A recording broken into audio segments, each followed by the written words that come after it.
Mateus, capítulo de número 15. Nesse capítulo nós vemos um ponto marcante do ministério de Jesus, quando as pressões das oposições dos líderes, dos judeus, se tornavam cada vez maior contra ele. Jesus, contudo, ele permanecia denunciando os fariseus e os escribas, deixando claro que a hipocrisia deles, a hipocrisia que eles viviam, a tradição religiosa que não entende o valor espiritual dos ritos tende a ser legalista e sem misericórdia. Esse é o caso dos fariseus e mestres da lei nos dias de Jesus Cristo. No verso 1 e 2 ele nos diz: Então vieram de Jerusalém a Jesus alguns fariseus e escribas e perguntaram: Por que transgridem os teus discípulos a tradição dos anciãos? Pois não lavam as mãos quando comem.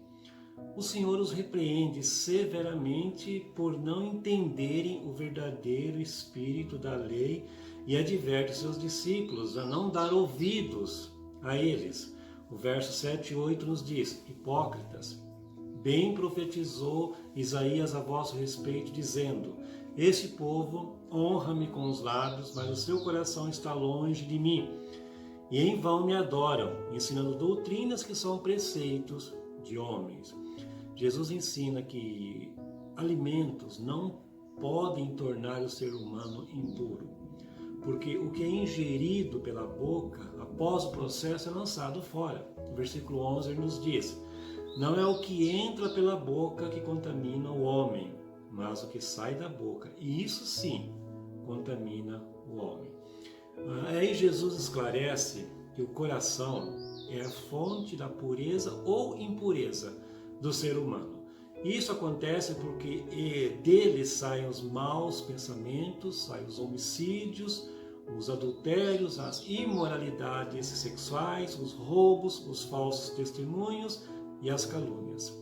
O versículo 19 nos diz: Porque do coração procedem maus desígnios, homicídios, adultérios, prostituição, furtos, falsos testemunhos, blasfêmias. A missão de Jesus era anunciar o reino de Deus aos judeus. No entanto, a região da Galileia era habitada por muitos estrangeiros, os quais também se maravilhavam com o ensino e os milagres que Jesus operava. Uma mulher cananeia seguiu o Senhor e seus discípulos, gritando e pedindo que ele curasse a sua filha. A princípio, o Senhor se mostra relutante, mas a perseverança e a fé da mulher acabam por convencê-lo e o Senhor libera uma palavra de cura sobre a menina que tem sua saúde restaurada. O verso 28 nos diz: Então lhe disse Jesus: Ó mulher, grande é tua fé, faça-se contigo como queres. E desde aquele momento, a sua filha ficou sã, ficou curada. Do versículo 29 ao 31, Jesus volta para o mar da Galileia e cura muitos enfermos. O versículo 30 diz: E vieram a ele muitas multidões, trazendo consigo coxos, aleijados, cegos, mudos e outros muitos, e os largaram junto aos pés de Jesus, e ele os curou. Então as pessoas corriam para Jesus buscando uma cura, uma libertação da sua enfermidade. O verso 31, ele diz: De modo que o povo se maravilhou ao ver que os mudos falavam, os aleijados recobravam a saúde, os coxos andavam e os cegos viam. Então glorificavam ao Deus de Israel. E do verso 32 ao 39, a segunda multiplicação de pães e peixes. O verso 32 diz assim: E chamando Jesus aos seus discípulos, disse: Tenho compaixão desta gente, porque há 3 dias que permanece comigo e não tenho o que comer.